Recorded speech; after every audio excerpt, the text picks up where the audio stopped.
go, and like it's called the art of allowing, and it's like allowing it's like allowing the things that you've been like trying to attract into your life to actually like physically manifest into your life. And it happens by releasing the resistance that you have to it.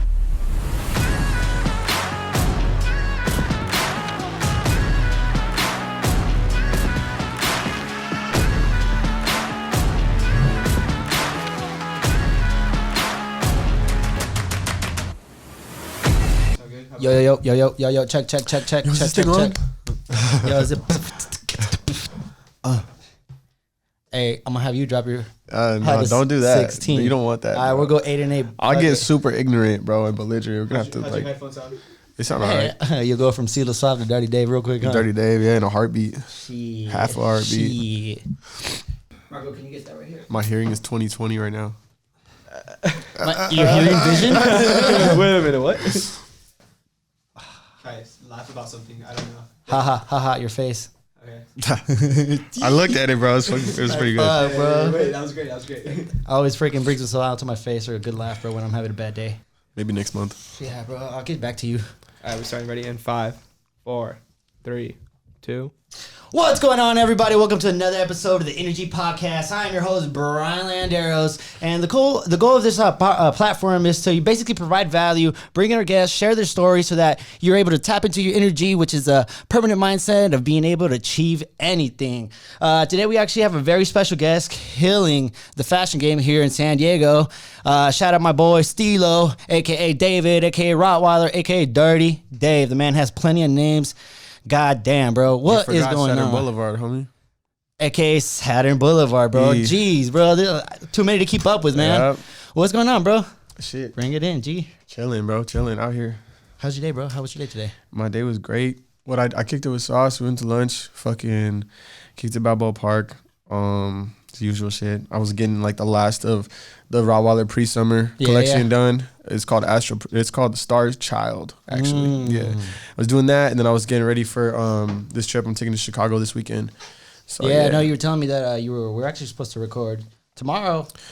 But that was up in the air. I think. But then you guys had to do that. I mean, I know Will's pretty busy too. You know. Yeah, I've been knowing about the trip though for a minute, so I don't know where the whole Thursday thing came from. Yeah, I don't know, miscommunication. But anyways, bro, he's just trying to put the blame on you. Don't worry about it. Yeah, you know, just always point the finger at the other person and hope that they don't point it back at you. Nah, bro, but for the people that don't know you, bro, and that's actually pretty hard to believe. The people that don't know you, tell us a little bit about yourself, bro. What, short little bio of who Stillo is and what you're all about. So my name is David Castillo. My homies call me Stillo. If you don't know me, you probably don't know me. But I'm just from San Diego, from Imperial Beach. I'm part of a collective called Swap City. I have a clothing company called Rottweiler. I've been doing that for 3 years now. We just had our 3-year anniversary party not too long ago. Hey, I was there. That shit was lit. Hell yeah. Saturn Boulevard threw down. Yeah, it's my alter ego when I'm on the ones and twos. Yeah, which alter ego of them all, bro? That's like the main super villain alter ego. Yeah. I just like playing music and shit. Yeah, and that's actually I was gonna ask, how did you get into DJing, bro? Bro, I had no desire to DJ for the first 80% of my life. It just chose me. I didn't choose this life. Nah, one day I was like, yo, I don't even know what pushed me to do it. Honestly, I think I was with Sauce, Gonzo, and Rossi one time, and sometime for some reason they told me you should DJ or you should learn to DJ or some shit like that, and I was like, what? Nah. I was like, for what? But then I've worked closely with Rossi for years, you know what I mean? And there's been a lot of times where he would not be sure of who the DJ was gonna be for his set and things like that, and I just kind of figured I work really closely with him, and if he ever needed that, I could do it. You know what I mean? And I want to learn how to do it. So I was like, that shit could be fun. And I always grew up around homies that DJ'd and shit like that. And then one day I just put it on Twitter. Fucking thank God for Twitter. I was like, I want to learn how to DJ. Shit. You know, A.K.A. A.K.A. sent me back right away. He was like, pull it to my pad. He showed me some things on his CDJs, and I took that. He's like, get this program, that program. You start off with one of these controllers. It's a real easy tool to learn. Yeah. Same day I got the controller.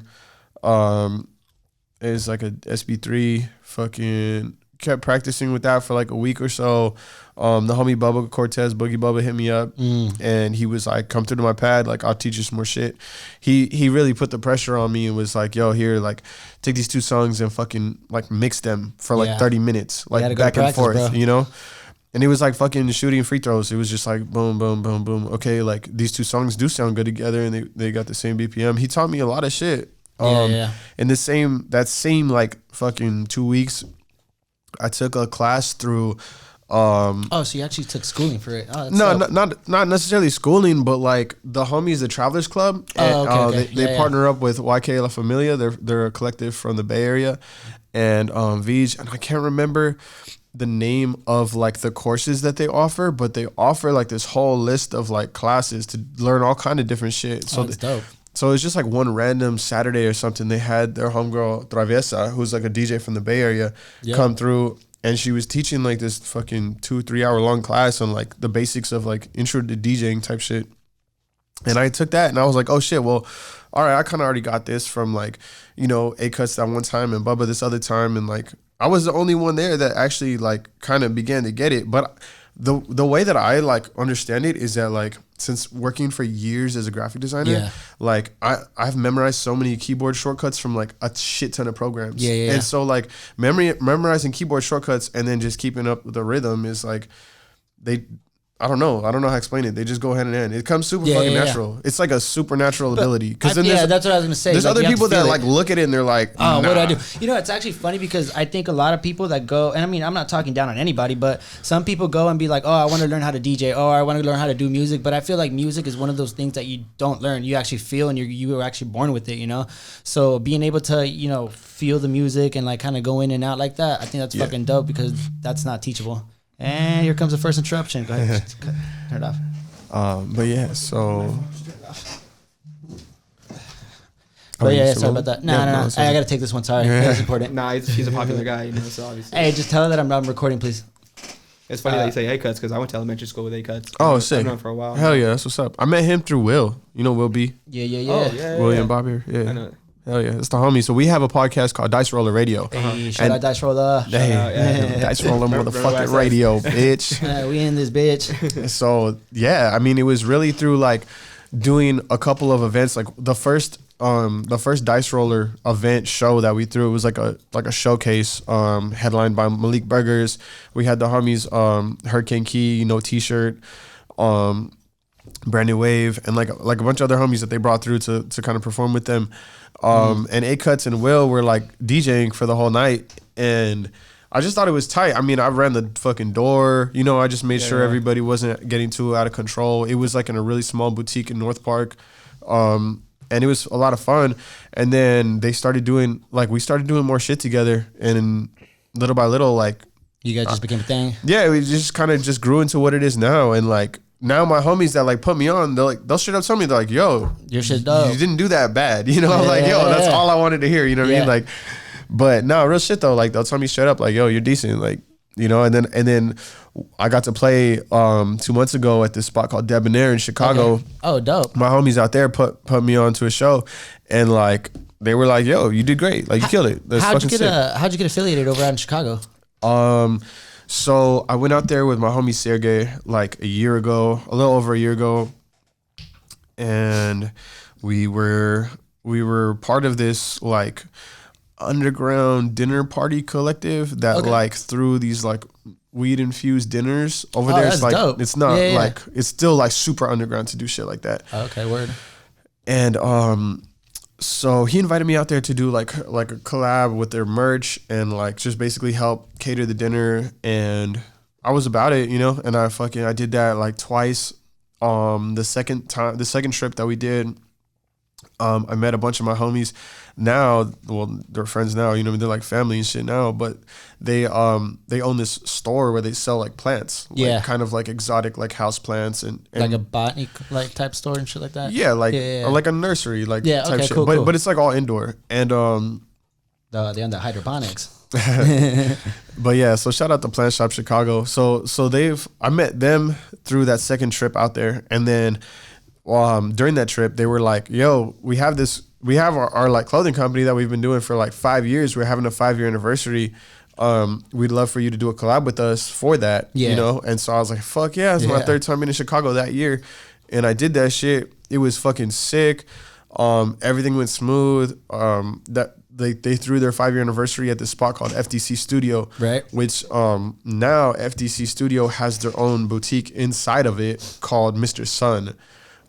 So it's all really coming full circle. That was like 1 year ago, and then later I did another Herbal Notes event in like November, December, like beginning of December last year, and then that was like the last Herbal Notes event that I did with them. And in addition to that, we had like our own separate event. So every time I've been going out there, it's all been like pop-ups. It's all been Rottweiler related, you know? Yeah, I've seen definitely. And then I was just out there 2 months ago because I had done a collab with the plant shop that like it was like during that like really gnarly like Arctic storm type shit. Do you remember that shit? Oh yeah, a couple like what is it last year? It was like February. Okay, yeah, cool. It was like 50 below with like wind chill and shit like that, like crazy.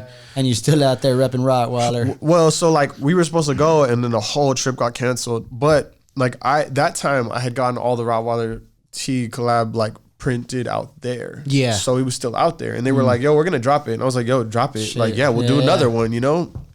And that shit was super sick. Like everything got done on time, but I just wasn't able to go out there. So I went and met up with them a month later, or 2 months later, and we did this whole other collab event. At that time, Mr. Sun had just opened. So shout out my homie Kim and everybody from out there that Jacob, like these fools, they're just like, yo, we want Rottweiler in our store that we just opened. You know what I mean? People want it, bro. That shit's hot. So they've been like super tight about that. So we did that, and then now this time around. Well, when I was out there, the last day that I was out there, I got a tattoo from my homie that I had just met like the night before I left. And like he ended up being mad cool. He's like, his name's Nate Stevens. He's a tattoo artist and just like an illustrator. Yeah. And we were just talking for like 2-3 hours. He was like tattooing me and we were just like tripping out on like all this different shit. What'd you get tatted? Like on my arm, like my upper bicep. Okay, cool. It's like a Doberman. It's like a piece that he'd been wanting to do for a minute, and I thought that shit looked sick. I'd always been like, yeah, no real shit. I told him, like, I showed him something the night before, and he was like, I could do that. And I was like, all right, cool, let's link up tomorrow. I did that shit. Went straight to drop off my homie's car, like the homie from the plant shop let me borrow his whip, and then I did that, and then I fucking Ubered straight to the airport, and then back to San Diego, you know? And that's what it is. Yo, so switching gears a little bit, how does it feel when you see people rocking your clothes like out in the streets, you know, like, and little do they know that, like, hey, that shit's mine. Like, how does it feel? It feels amazing. It feels like someone like went and like bought my painting from a gallery. Yeah, and I didn't know I can imagine who it was. You know what I mean? Right. But at the same time, like, there's been times, and like, it's been kind of a few times where like I'll see somebody rocking some Rottweiler shit, and I'll try to like big them up. I'll be like, yo, dope shirt, dope hat, whatever, and then just look at me and like flex on me. Yeah, no. But where did the inspiration for Rottweiler come from, bro? Like, how did that all start? Like, take us back to 3 years ago, right? So yeah, I mean, like the brand itself was launched in like January of 2016. I've been kind of working on like the designs. A lot of the designs that I still use today, like were designed in like summer of 2015. Yeah. So then it was like you worked up to like until you dropped that. Yeah. I had been working at like a t-shirt printing spot, and like any free chance I got, I would just be like designing. It was like a really, I mean, it like everybody goes through like hard shit in their life, you know what I mean? Yeah. But that was just really my outlet, and it wasn't really for anyone to see. Like I was with a bunch of homies that all worked in the same spot. Yeah. And we were all kind of pushing each other to like try new shit and like, you know, drop clothes and whatever. Yeah, just go out of your way and like do something, create something for that matter. Yeah. Was that kind of your way of like escaping reality in a way, just that form of art form, I guess you could say? Yeah, I mean, the reality was I worked a really shitty job in a really shitty place, and like any chance I got to like work on anything that was my own felt a lot better. Yeah, you know, of course. That was definitely like an escape from reality in that sense. I still had to fucking go home every day, and like there was a lot of drama and shit back at the house. Reality set in. Yeah, and I was like brand new dad. I had like not even 1 year old kid. You know what I mean? So how did that change your life? Having a kid? Yeah. Having a kid is like it's like I don't know, it's like the most dramatic thing you could do, I think, aside from dying, like having life, you know what I mean? You gave life. Yeah, so like being able to like I was on my way over here, I was talking to my friend Monica, telling her how like, you know, being with Atlas, like, because I didn't want to get too much into it because I've been kind of like pulling away a little bit from the astrology shit. That's why I put that meme the other day, because it's like astrology, like you could go and fucking apply that shit to anything really. And I'm like, I know a lot, I know way too much about it, bro. But like, my son's a Virgo, so I'm fucking like supposedly like always working, like always stressing out, like I never want to chill. And to a degree, like I believe that, you know what I mean? But when I'm with him, it's like I realize that the quality time that we spend together, whether it's fucking sitting like playing video games or sitting at the beach or like running around at the park or just like moving all the shit out the living room and like sword fighting, you know, for like an hour, is like more valuable than anything I could ever do. Yeah, it's that time. Like that's priceless. Exactly. You can't put a price on that. Exactly. And it's like chilling. Like there's nothing, like I don't want to say there's nothing productive being done, but that's like the most productive thing I could do, is like spending time with a small child, you know?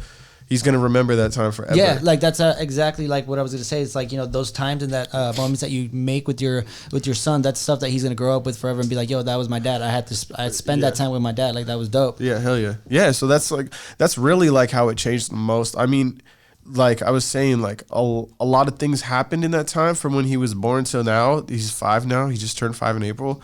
And like I was really fortunate, bro. Like I was able to spend like a fucking nice chunk of like his younger years, like 1 and 2, just me and him. Yeah. Like it would just be me and him all day. I would take him to the park. I would take him to like the nearest like little snack spot and get him like a banana and like scrape the banana and feed him. I'd put him on the swing and like literally I was just like, I was like being like a dad to this little baby, and he's mine, you know what I mean? And it's fucking crazy. Like, so much of my life has been that, you know, and I mean, you know him, like, yeah, no, that's what I'm saying. This is the fucking bro, dude. He's like, a little G, bro. Not gonna lie. Yeah.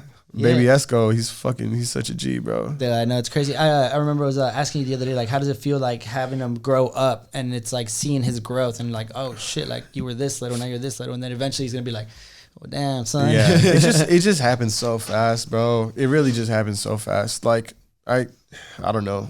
I can't even explain that shit. It's amazing. It's amazing just to see all the shit that he learns, like from like learning how to hold chopsticks to like I don't know, bro. Like every little fucking thing is crazy. Yeah. Like it's some wild shit. Like he fucking knows how to wipe his own ass, tie his own shoes, eat with chopsticks. Like I'm like, dude, like what the fuck? You're 5. I like, couldn't even do this on my own when I was 5. I'm just like stoked on it, bro. Like it's fucking cool. But I also feel like kids nowadays are becoming or coming out more smarter or more like developed for some matter, and they pick up stuff faster. There's a lot more technology around and things that like drive them to like, you know, learn. Like he knows his numbers super good. He knows addition super good. Like that's good. Like up to 20. You know what I mean? But shit, I didn't even know that till like last year. I'm just kidding.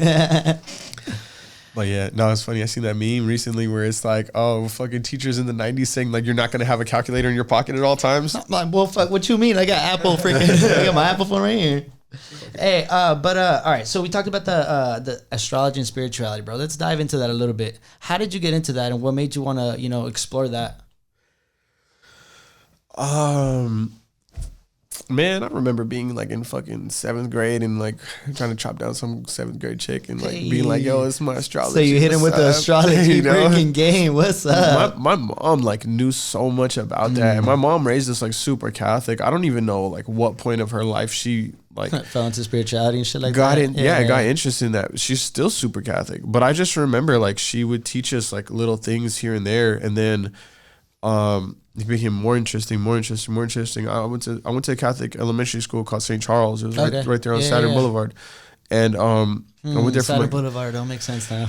No, real shit. Like that's like things like that. Like you asked me before about like what was the inspiration for Rottweiler and where that comes from. Like I was telling you like that it comes from like, you know, something that kind of happened 3.5 years ago, but the idea for the Rottweiler itself, using that animal as a totem for like the brand itself, and like that all comes because like I was around Rottweilers a lot growing up, and they were like a really fucking scary thing to me. Yeah, like, they're freaking vicious. Yeah, like, and I knew them. Like the ones that I was like around all the time, like they were always scary. They never stopped being scary to a degree. At some point, I was just like, "Fuck it, I'm gonna not be scared of you," and they just left me alone. They were cool. It's like the idea of they can smell the fear on you. So as soon as you let go of the fear, it was like, oh, okay, like this is what it is to be fearless. Yeah, exactly. And then so taking that mentality into dropping a line, it was like, well, I'm gonna just go for it because I worked at a lot of boutiques where I was selling Crooks and Castles, the Hundreds, 10 Deep, Stussy. I remember Diamond and all those brands. Diamond, like a bunch of shit like that. I worked in a bunch of boutiques downtown, and like even like Nikes, Jordans, like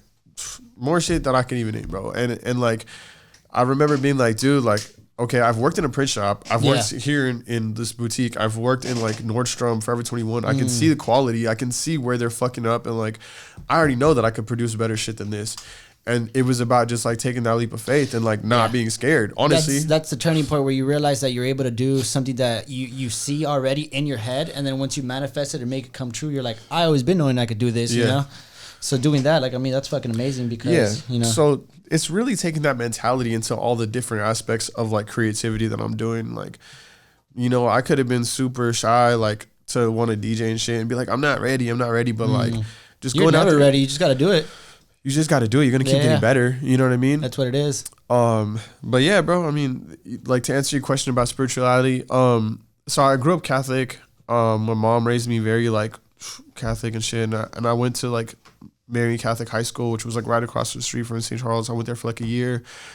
And there was like this huge like shift in my life where I realized that like everyone from the students to the teachers, they were all fucking hypocrites. And I was like, dude, what the fuck? Like, how can I be in this environment that's like promoting like faith and spirituality in like the Christian Catholic sense? But they are the ones that judge the most. They judge, like, they're the most judgmental. They're always fucking doing some sin. You know what I mean? Yeah, and at the end of the day, like, what, they go to church to, I mean, take those sins away. But then I'm like, what's the point if you're going to redo them again? Yeah, knowing that you could go to church and get like cleared. Yeah, so I told my mom one day, I was like, yo, like, you're paying for, like, you're wasting your money. I was like, I'm gonna go to Mar Vista. I'm gonna get the paperwork and I'm gonna fucking transfer. And she was like, okay. I was like, or I'm gonna get kicked. I was like, or I'm gonna just get kicked out of school. You choose, Mom. Which one do you want? And they were just like, well, fuck. Like, all right, what can we do? And I just fucking took my bike, rode down to school the next day, got the paperwork, brought that shit back to Marian, and I was like, yo, here. They're like, you're leaving? And I was like, yeah, I'm just transferring to Mar Vista. They were like, oh shit, okay.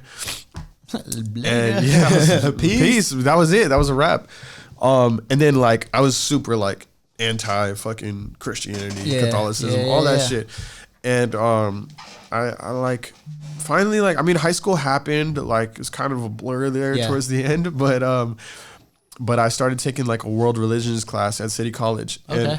And that was like majorly influential. I didn't like the teacher very much, but I learned so many things about like it. Like growing up Catholic really like pushed me to want to learn more about other religions because of the proximity that they have to them. You know, like religion is like a very old world thing. Like the Middle East, it's been passed down from like years to years. So like people could bullshit on it and people don't know any better. China, Japan, like, bro, and then even in the Middle East and within like Europe, there's so many different religions.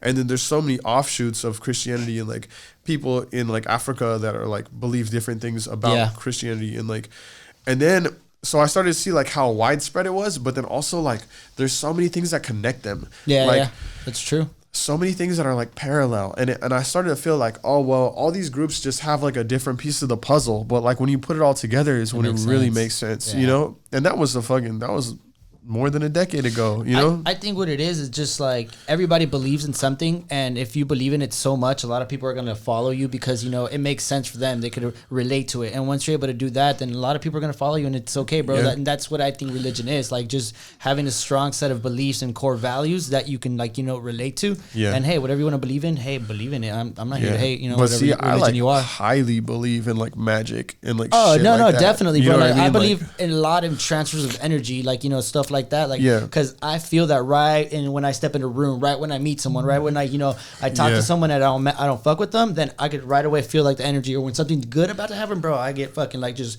a rush of tingling sensation, right? No, even now, because like I don't know, I feel people are like trained in such like a backwards way. Like you're not supposed to talk about your dreams.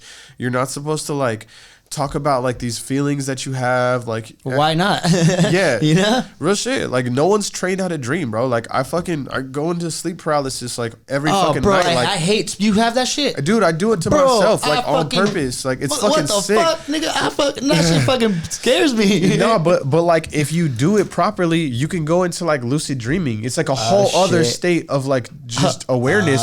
Shit. Wait, you gotta teach me that, bro. Because I'd be literally, if I sleep on my back, instant freaking sleep paralysis. Like I'm fucked, bro. Like no, like have you ever seen a black shadow? Yeah, but all the time. That's a homie. but there's other times.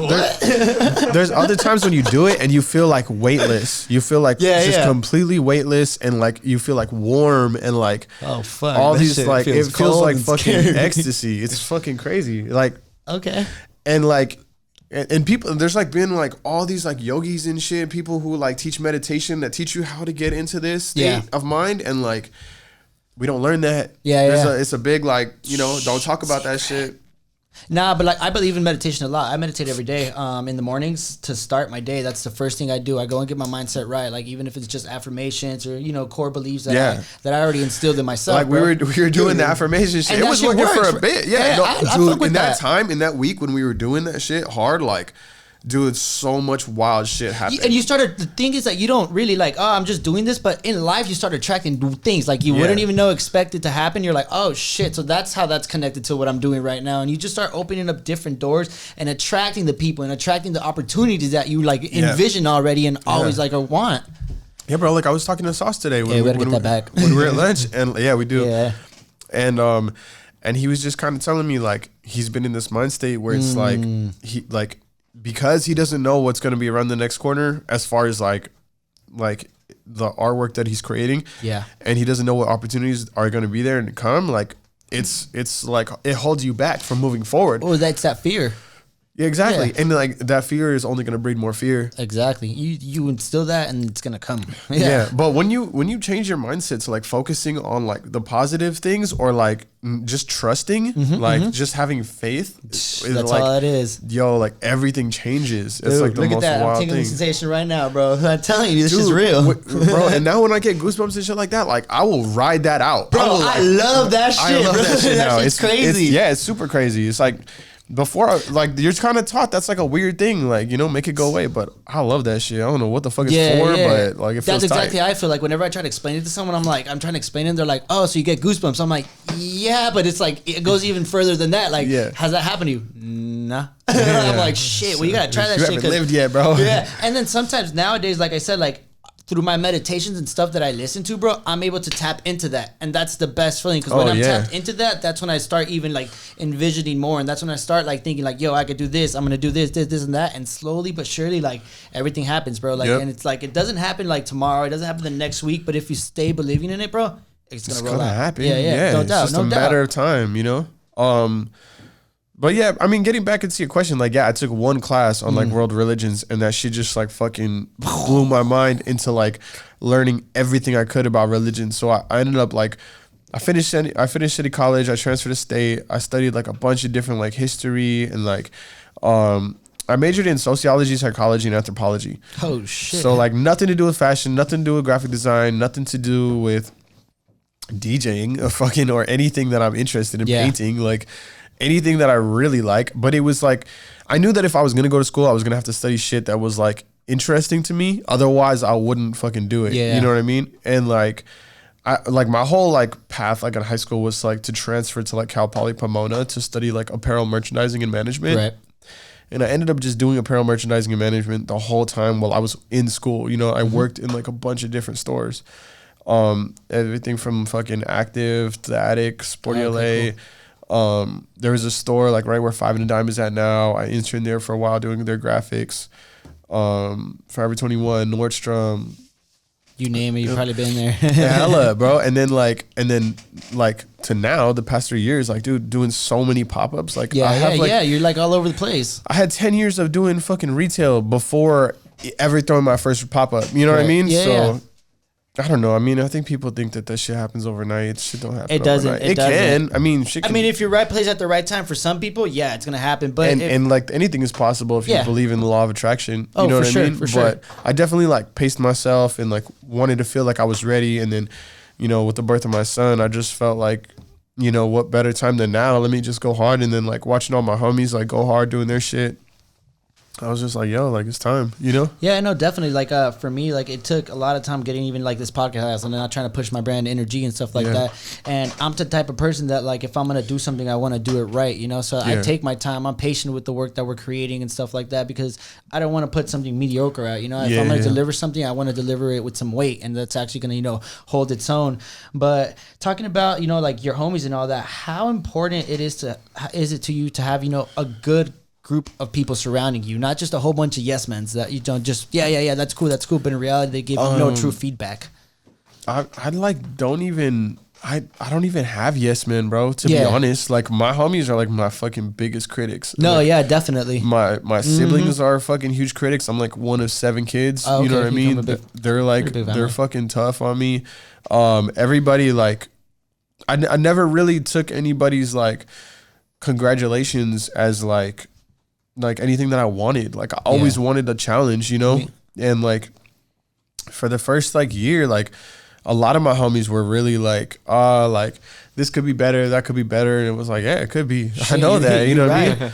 But now it's like, dude, like, I know so much about this shit, like, from teaching myself, you know? And there's like, no one can take that. No one can take that. And that's actually one of the things I was talking to my mentor about. I was like, yo, like, right now is the moment that we don't have that big budget. We don't have all the resources in the world. But what we do have is the will to learn everything, you know? The will to actually make something out of nothing. And this is where we're learning all the skills, you know? Like, you know, that's, you don't need all that stuff. So when that does present itself, it's like, cool, now I'm just adding to my arsenal.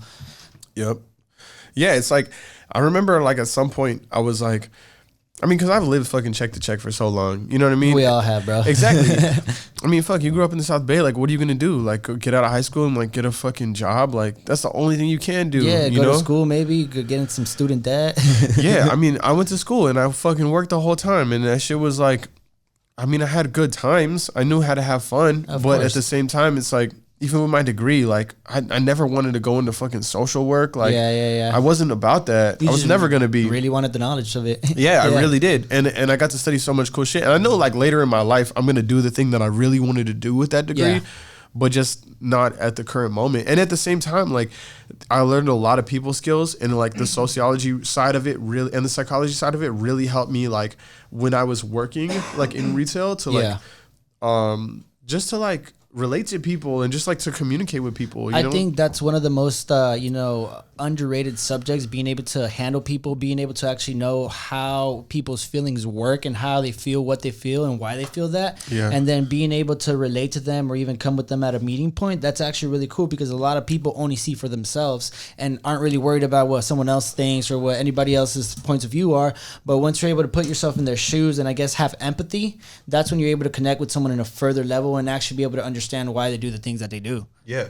And yeah, exactly. It goes hand in hand with fashion because I'm like, if you know what they like to wear, like it kind of makes sense who they are and what they are. Yeah. But everything you just described right now as well is like, it's the process pretty much. Yeah. You know, you did all these different type of things just to get to where you are right now. Yeah. But at the same time, you're still trying to get to that end goal. And that's also what this podcast is all about. We're getting a lot of people that are in that middle ground, you know? Mm-hmm. Yeah, you made a name for yourself, but at the same time, you still have an end goal where you want to get even higher than what you are right now, obviously. And people can relate to that. Everyone can relate to that, whether it's fashion, whether it's, you know, being an artist, whether it's being whatever you want to be, you know, in life. And, you know, there's obviously all these, you know, life isn't just a straight line. Nah, it's squiggles and freaking ditches and rainy days, happy days. And I think you set like a prime example as to, you know, there's a lot of obstacles that came up, you know, some good, some bad, but you're still here and you're still grinding and you're always going to be busy and following your dreams, which inspires a lot of people.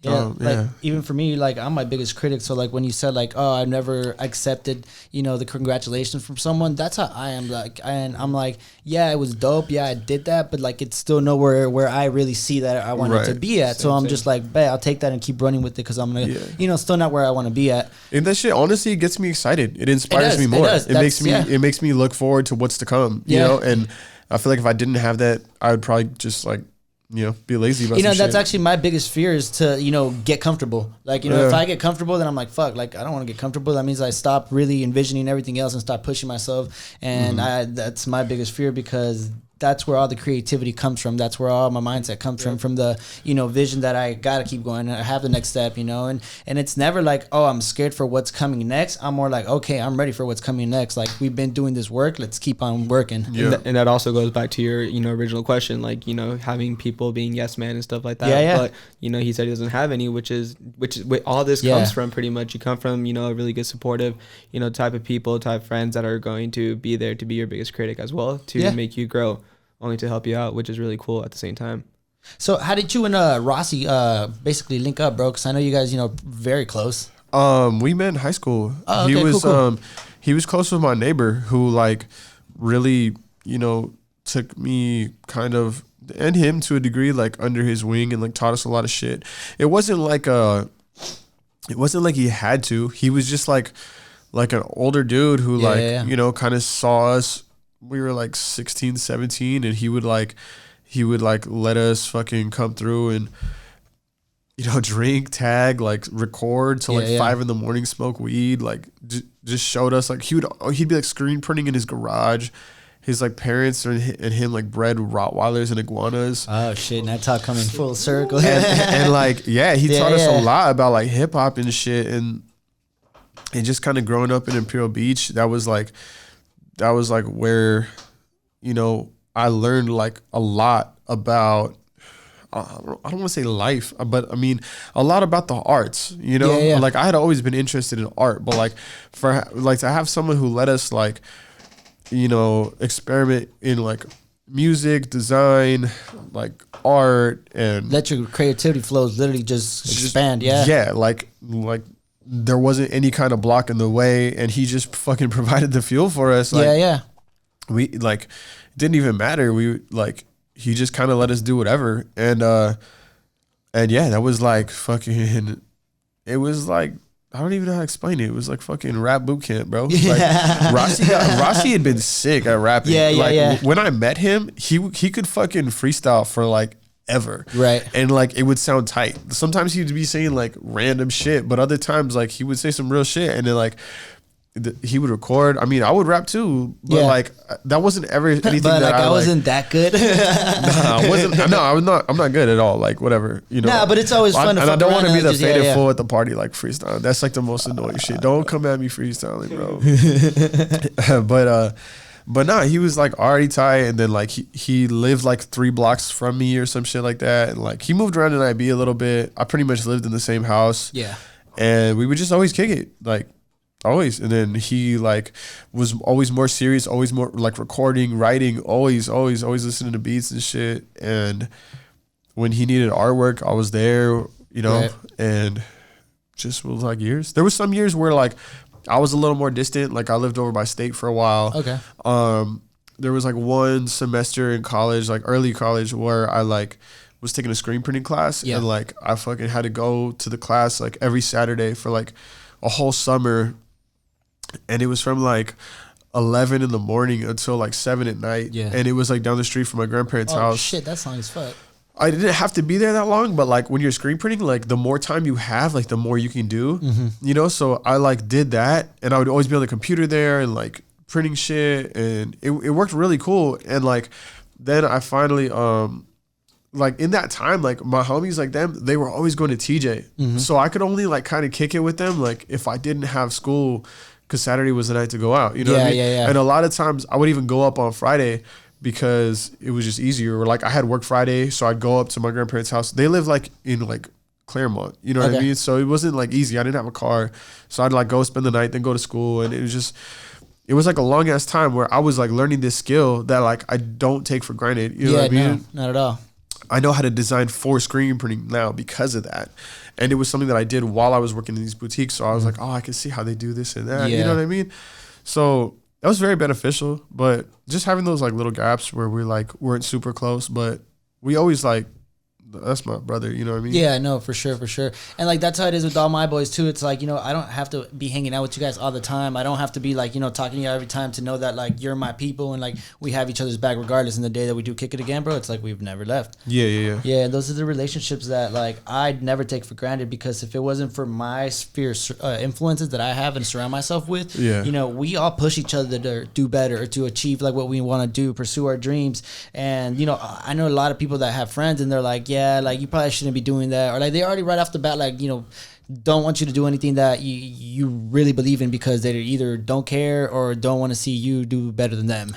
Yeah, I don't really like surround myself with too many people. I'm kind of like an introvert when it comes to like being in public and shit. Like, dude, my life is super public. Like, I fucking host parties and like make clothes for like everybody. Yeah, everybody knows you shit. So like, you know, so in a way you don't have private life. Communicate with people a lot, and I think like, it wasn't something like I was out looking for fame or anything like that. Like I really could care less about that. Yeah, no, definitely. But you know, I mean, and then plus doing the podcast for more than a year now, you know, doing Dice Roller Radio for more than a year. That's something where I'm on there fucking talking all the fucking time, you know? You're like expressing the shit out of yourself, Yeah, so I feel like people get to know like where my head is at when I'm designing certain shit. Like there's probably like, you could go back in there and like find me talking about a specific collection, like, oh, we did this for this reason. You know what I mean? And like shit that's like super personal, like this zine that I have dropping like next Saturday, like I haven't really told nobody about it, but it's like, dude, I'm going to a whole different city and I'm dropping a 24-page like mini magazine. And like half the like all of like the artwork that's in it is from my friend that's like this tattoo artist, and all the words that are in it are like dreams that I had that I like would write down like since the beginning of the year, and like we put them in this zine where like the pictures match up with like these like journal entry style like dreams that I had. That's dope as fuck. And I blocked out all the names, but like it's very like minimal use of names anyway. But in a way it's like I don't know, like I was telling you, like people don't learn about dreams, they don't learn about sleep, you know what I mean? They don't really relate, or they don't really like know that, they don't know how to like behind it. They don't know how to tap into that themselves. So to me it's kind of like, yo, like there's nightmares and there's dreams, but there's a duality in it, but it's also like the same thing. And like it's all like how your mind is working behind the scenes when you're like resting, you know what I mean? And like your mind's always working. Exactly. That's the point, is that your mind is always working. And that's why I was telling you, like, I'll do the sleep paralysis to myself, because I know if I want to get into a lucid dream, I can get better sleep. Right. Sleep paralysis means you're in REM sleep. You know what I mean? So if you find yourself like grinding your teeth and shit at night, it's like, whoa, like you got some shit on your mind that you need to get off, you know? Yeah. And that's like, it's an important like spiritual bodybuilding in a way, you know what I mean? Like you got to make sure that that's strong, because like the physical is a vessel. You know what I mean? Like it's important to work out both of them. You know what I mean? Like how are you going to be a beautiful person on the outside and like a shitty person on the inside?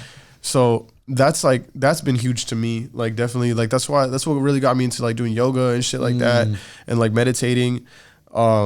But yeah, definitely like yoga. That's like my favorite. Like I actually gotta take you up on that yoga shit, bro. I've been wanting to do that because, like I said, I work a lot on my mentality as well as my physical, like strength and like health. And that's like once you align both of them, and you're kind of like in that flow, bro. Like you see things so clear. And like what you were saying, people don't know how to dream or tap into that, like, you know, what I like to call energy. Hey, drop the pun. But for me, it's like once they do see someone that is fuck able that. to Shout out energy, bro. Hey, fuck yeah. But like when they see someone that's out there doing that, tapping into their dreams, like people get attracted to that, bro. And like they see that because they want that themselves. I think it's rare. It is, because it's not that many people are able to express themselves in that way or even put their shit out there because they're afraid of, I don't know what, bro, maybe themselves. It's failure. Fucking scary, bro. It is, but like once you literally let go and you just put it out there, you got nothing to lose, bro. Like, you really don't. And it's like that's what opens up the doors to all your creativity, all your dreams and everything once you literally let go. Yeah, exactly. Oh yeah. So it's like letting go, and like it's called the art of allowing, and it's like allowing it's like allowing the things that you've been like trying to attract into your life to actually like physically manifest into your life.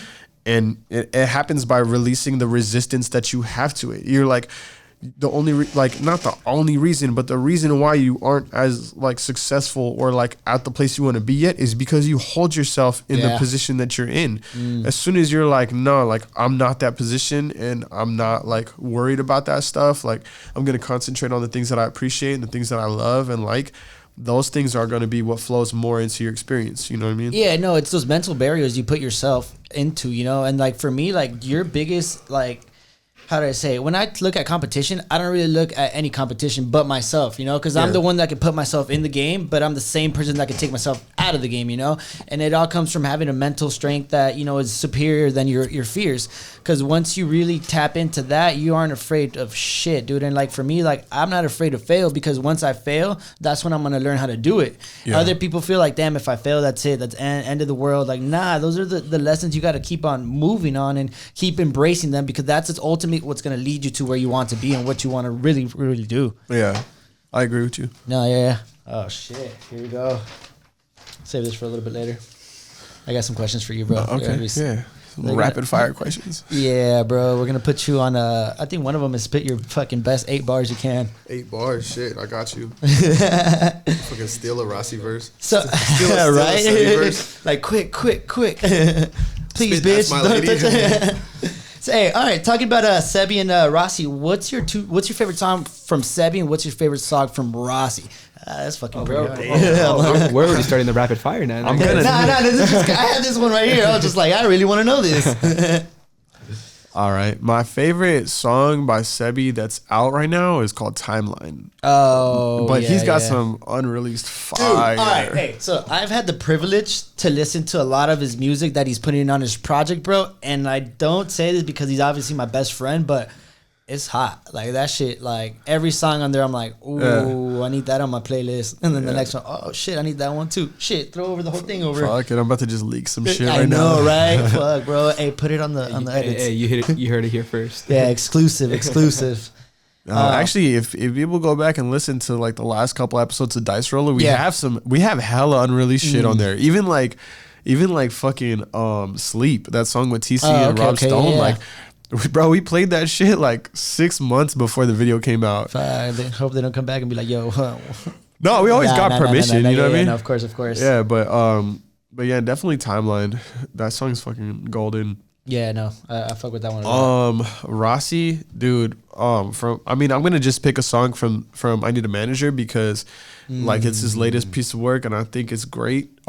There's a song on there called Landline. Yeah, Landline is a fucking classic. That shit's dope. He's got a remix like ready to go too. He's got a lot of shit ready to go, but that shit's hard. And I think that's the dopest thing that like now everybody's kind of like steeping into like what they're actually like, you know, good at. And like all you guys, I always admire you guys because all of you guys play your role, but ultimately you guys are playing in the same game to get the same goal, you know. And I always like tie it back to like a football team or a soccer team, you know. Everybody plays their role, but at the end of the day, the biggest, you know, motive is to win. Yeah. And I'm sure like how it is for you guys. But like I was thinking about this recently. Like the way that I measure success is so differently, bro. Like I mean, Atlas knows about Rottweiler. He's constantly wearing it. He's constantly telling people about it. And I'm like, dude, like, he's 5 years old. Like, he's already, like, your number one marketer. Yeah, that's success to me. Like, I told you, like, I'll run into people in the street that wear it and, like, don't know me and they flex on me. That's success to me. Like, I've made a lot of friends through it. I've made a lot of real special connections through it. There's people that love it that constantly ask me for pieces and, like, that's success to me. You know, it's funny because a lot of people measure success off of fame and monetary, like, you know, things. Yeah. And for me, it's like, yo, if you're already happy, if you already, you know, are able to be okay with what you have going on, and if money and fame is really the thing that, like, are driving you, like, at some point. Then I already won, bro. If I already happy within myself, because that shit, like, it doesn't really matter. And, like, in a bigger spectrum, how are you gonna, like, quantify fame, like, by the number of people that know like, you? What does that really mean, you know? I mean, whatever, bro. If that shit makes people happy, everybody. Like, I know. Whatever anybody likes. I mean, that's your thing. If that's what you want, then go at it, bro. Okay. Yeah. Now, so now we're gonna get into what I like to call the lightning round, bro. And what I'm gonna do is just ask you a few questions. Nothing crazy. Well, maybe a few are crazy. I really, honestly, never look at them. I just get them and read them. So hopefully he didn't throw any curves, bro. Nah. They should be. If you throw a curve at me, I'm throwing a curve back, bro. Shit, bro. Well, Hey, good throw thing it to him. You throw it to I him. grew up playing baseball, bro, and hitting curves was my favorite thing. Okay, let's get it then. Let's get That's it. all you asked me. I'm like, Oh shit. all right. Dogs or cats? Dogs. Oof. Ooh, dark chocolate or milk chocolate? Dark chocolate. Damn. I knew you were like a dark chocolate guy. I bro. love dark chocolate. Give me that like Dirty Dave, 90% cacao shit with the sea salt on it. It's Ooh. fire. Chicago style pizza or California burritos? Dang. Wait. Hey, he's about to go to Chicago right now too. He's like, That's why the question came up. Damn. Hey, what's your? Have y'all ever been to La Fachada? Right there, like off 25th, like right where 25th turns into Cesar Chavez. I have not, bro. They have like the most fire Cali burrito, and you can get that shit at like 4 o'clock in the morning. Oh shit. And Pequod's in Chicago has like the craziest pizza I've ever had. It's like the best pizza I've ever had, bro, in my life. You see, all I God. do in Chicago, I go to Illuminati's or Giordano's. Something like that. Illuminati's. All right, Giordano's played out. I'm just saying. That's true. I agree. But Pequod's fucking crazy fire. I gotta try Illuminati's though. That sounds good. Illuminati's actually pretty bomb. And then That sounds pretty good. yeah. So if you haven't had either of those things, then like you're gonna have to revisit this question later. You know what I mean? Hey, we're gonna have to go eat at both places and then be like, all right, Yeah. right. You know what's crazy? You can actually get a pizza from Pequod's that's like half baked and then like frozen, like dry frozen, and then like get it shipped to you and then like bake it the rest of the way, and they'll just overnight that shit. So we're about to have one of those pretty soon. All right, bro, Yeah, go man, ahead and it log takes on and order it. It really takes forever to make one of those. So yeah. Now, you know what I was listening? I was watching that people in Africa were shipping over pizza from England over to Africa, and I'm like, what? Like Italy's right there. Like, why don't you get pizza from Italy? But like, I think that's a common misconception though. Like, I think Italian pizza is mad different from like It's like American style pizza. thin. Oh, I know, bro. But like everything American becomes like, I don't know, commercialized and like, I don't know. Yeah. Like To a make it all, degree, but like then fast food and you shit. find like those like OGS spots. Like I'm telling you, like La Fachada is fucking No, yeah, I definitely crazy. gotta check that out. La Fachada, they have like a pot of beans, like just the pinto beans, like not even refried beans, just like all day on this grill, and they're You know- just like fucking boiling. You know what's funny? Like I know Fucking I look fire. Mexican as fuck, but I'm really not into beans. Like you got to try these at least, bro. All right, I'm gonna take you up on your word. All right, next question. What's a body part you wouldn't mind losing? Oh fuck. Fuck. That's on a curve. She's like, fuck my thumb. I don't need that shit. Do eyelids count or anything? Eyebrows, eyelashes. No, that's maybe. Fuck it. I just fucking lose my eyebrows. The fuck, like over any limb. Like what the fuck? I wouldn't want to lose a fucking limb. All right, Fuck let's go with no. limbs. Let's go with limbs. Shit, I wrote it wrong. right? Damn. Oh fuck. I don't fucking know, bro. I thought we weren't throwing curves. Nah, I'm about to straight get fucked fastball, up right straight now, that's bro. a slide. I love my body. I don't want to lose any limbs. I love me some me, huh? Yeah. I love me some. All right, so what are you most looking forward to in the next 10 years? Just watching Alice get bigger. This is like the main thing. Yeah, Just I like know. watch him grow. Fucking little tree. It's crazy. Yeah, I know. That's, right? like that's it. I feel like it's mean, gonna get to the one point where you're like, God damn, like you're in high school. Ah, shit, you're in college. 10 years, he's about to be 15. We're about to be fucking up the city. Are there any like Right. what are like the main traits like that he has that you have that he got from you maybe or something that you see in him you're like whoa that's a lot of me. I think he's super creative. He like a lot of the time will like pick out clothes that he likes. Like he'll just want to dress himself. He dressed pretty fly, not gonna lie. Like Shit. whenever I Dress is better than you, Marco. Oh, that's for sure. Yeah. whenever I go to like Fuck. to like do like change my hair, do something crazy, like he always wants to copy me. Like I don't know if that's like a necessarily like a copy thing, but he just like he gets inspired to do like real creative shit. When I was first getting into DJing, like he would always want to be there, like touching the controller, and like he'd be telling me like, "Oh, look, I'm playing music like you," and like that's just tight. I mean, Yeah. he like listens to music with me. He's like loves certain songs, and like it's dope. I just know he's gonna be like into everything that I'm into. You know? No, definitely. Yeah. Cool. That's your little man. That's dope. Yeah. So, all right, if you didn't have to sleep, what would you do with your extra time? Read. Okay. I would love to What make do more you time do? for Are you a reading. big reader? not a big reader, not as much as I used to be, but there's definitely like things that I'll pick up. I have a shit ton of books. I think you were reading the one that we were saying. I think Think and Grow Rich, was that it? Yeah, we were starting. Well, when you were reading it, I was like kind of skimming through it. I kind of couldn't get into it. I felt that like a lot of it was like. It's in and out. Some things I connected with, other things just kind of like, And then, like, it just kind of like, I took what I needed from it, and the rest was just kind of like, all right, well, that's that. When I start to disconnect from something, I put it down. Yeah. It's like, fuck, I'll revisit you, but no, like, I have like some like favorite books for sure. What's one of your favorite books? Definitely The Alchemist. Definitely I've heard that's actually really good. It's like Marco, incredible. Marco tells me that's really good. I've given like copies to so many people. Like I had this homie who like has this bookstore. It's like an online bookstore and shit. And like he would bring me books all the time, and I would tell him like, "Yo," it's like it's called Amazon. No, actually, he sells through Amazon. He was like one of the first bookstores on Amazon. That shit's wild.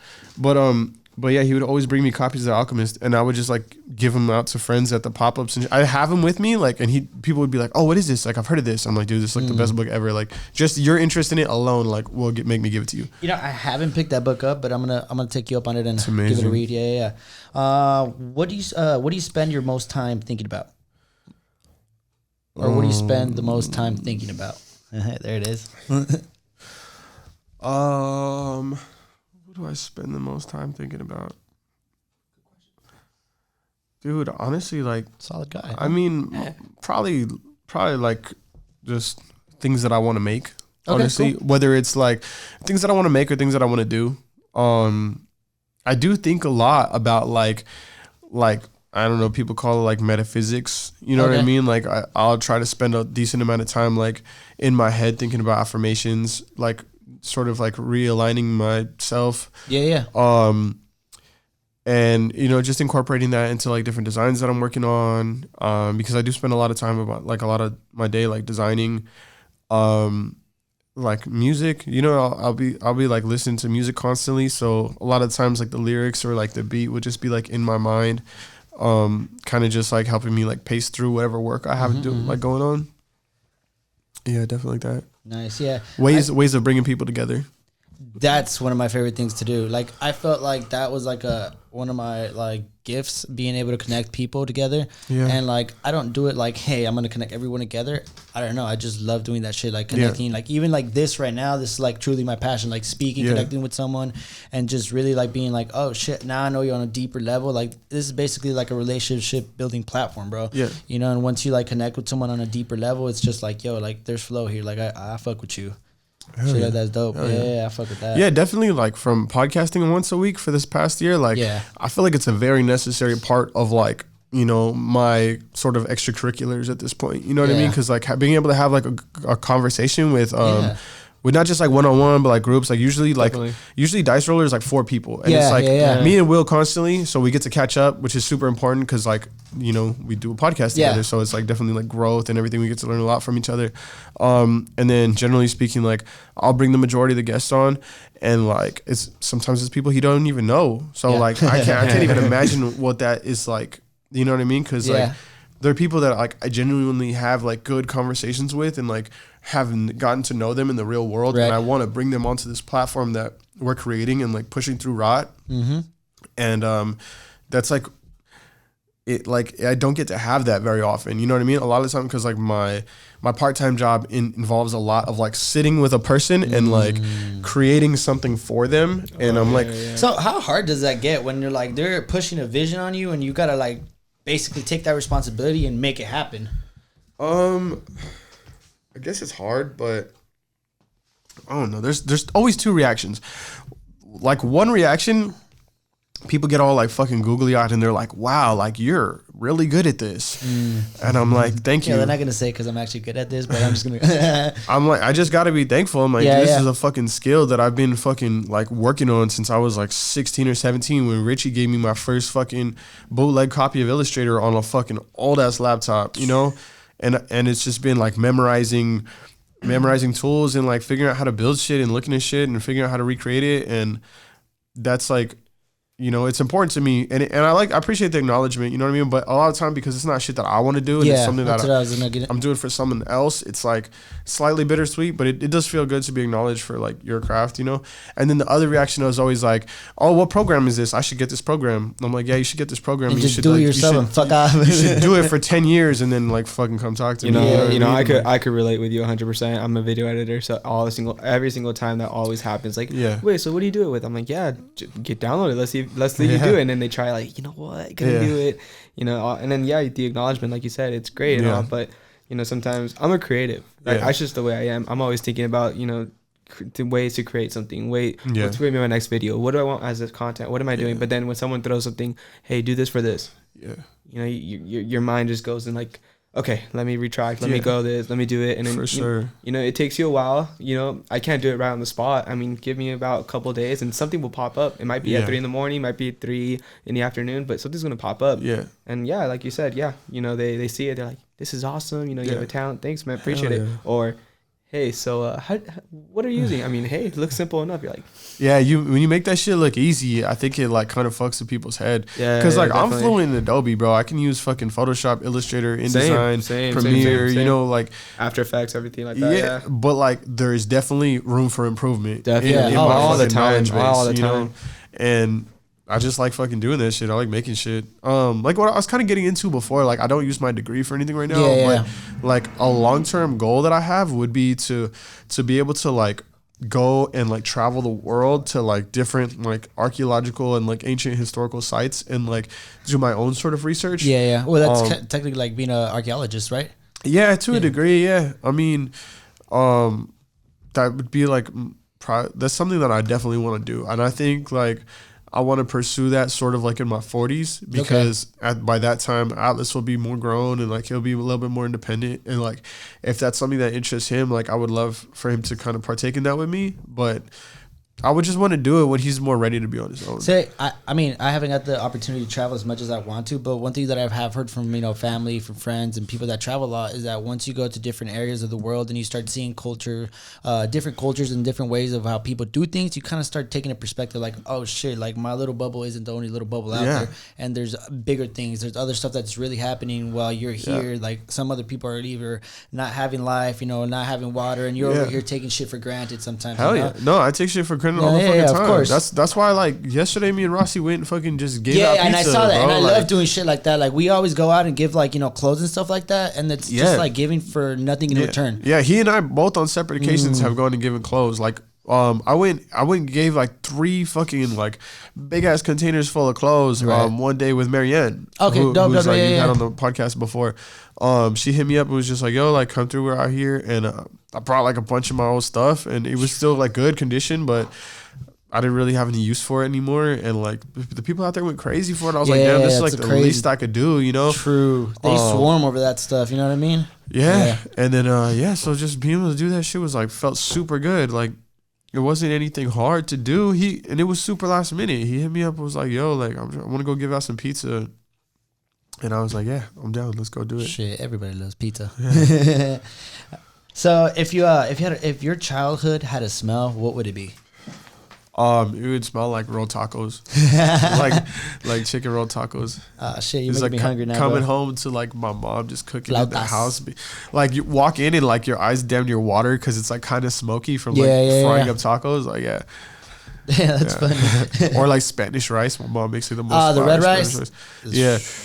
It's like my dad's mom. There's like this little story. My dad's mom, her like grandmother used to work in like basically like the White House version of like Mexico. Okay. And La Casa Cafe. yeah. I don't know what it's called. But yeah, so she worked in like the kitchen, and it was like this recipe of like making Spanish rice that trickled down to like my mom, you know, and like she still makes that shit. It's like the most fire. I took that shit for granted as a kid. I would want to go to rallies, bro, like all the fucking time, and like rallies. What the rallies? That's the shit. I just lived close by, bro. The fries were fire. Yeah, fires are fire. Not gonna lie. So yeah, over there on 3rd Avenue, right? No, I stayed in IB. Oh, you're in IB. Like Never 16th Street. Shit, awkward. I went to the one in 3rd all the time. Nah, I've been to that B one. That's just fire. Yeah. If you could make one rule that everyone had to follow, what rule would you make? I mean, I think that shit already exists, bro. Just treat everyone the way you want to be treated. That's really it. I mean, you're like, I'd remake that rule and say that I made it. I'll just take credit for that one. Yeah. No, I mean, okay, if it's a rule, like just, I would like a fucking commandment type law. Like it would have to just be like, you know, ingraining into people's mind that like we're all one. We all come from one infinite source energy. That's like, damn, that's that it. Shit's Energy. one insert. Sorry, energy. I see what you did there. What personality trait do you value the most? Personality trait Of yourself. Yeah. You fucking me up here, bro. I mean, I'm a fucking critic, bro. I'm hard as fuck on myself. Like, I second that. So I'm kind of like, but I have a lot of faith. I'm pretty optimistic. I used to not be so optimistic. Now I'm like super fucking optimistic. Like I always know some good shit's gonna happen, and I just trust. I just trust in the process of shit. I don't know if that's a personality trait, but I like that about myself. We don't know either, but hey, we just Well, made one. let's ask the judges. Marco, you accept that? Yeah. Yeah. Okay. That's good. That's good. Okay. You're not gonna ask her. She's Oh yeah. Sam? Yeah. that's fucked up. All right. She said it's good. Cool. All right, cool. We're good. Approved. Nah, I think you know, criticizing yourself and being optimistic is kind of different, because criticizing yourself, if you're doing it for the positive, then it's, you know, it's constructive, because you don't, like I said, you don't let yourself go back to that comfortability zone, and you're always kind of, you know, pushing yourself, you know, picking up the pace on yourself, because you know that there's always more. But being optimistic also is just, you know, knowing that there is always more and that you're gonna get there eventually. But you need to self-push yourself. You need to self-motivate yourself. Like that's what I think a lot of people miss, is that they don't know how to motivate themselves, that they got to go out and get motivation through something else. But then I'm like, bro, like if you really break everything down, it starts within yourself, and from there you expand out. Yeah, people. Like, I mean, I've done like my fair share of like psychedelics and shit like that, and that shit is like inspiring to me. It's like a deep, like soul searching kind of like jump. You know what I mean? Yeah. But and I appreciate those experiences that I have had. But yeah, I don't think like using any kind of substance is like the right way to no, not at all. No. Not if you go at it in that way. Like if you go at it trying to like to find something, you ain't never gonna find shit. Like, but if it just happens because you know it happens, then that's when it's the best, because it's natural, it's organic, and it just literally happened. Yeah. You didn't like plan it or anything like that. Yeah, it's crazy. I've had my few shares as well. So this one's you gotta finish the sentence, right? So I'll repeat it and then you gotta finish it. Ready? My name is blank, and I get my energy from. My name is David Castillo. I get my energy from within. Hey, damn, that's a good one, bro.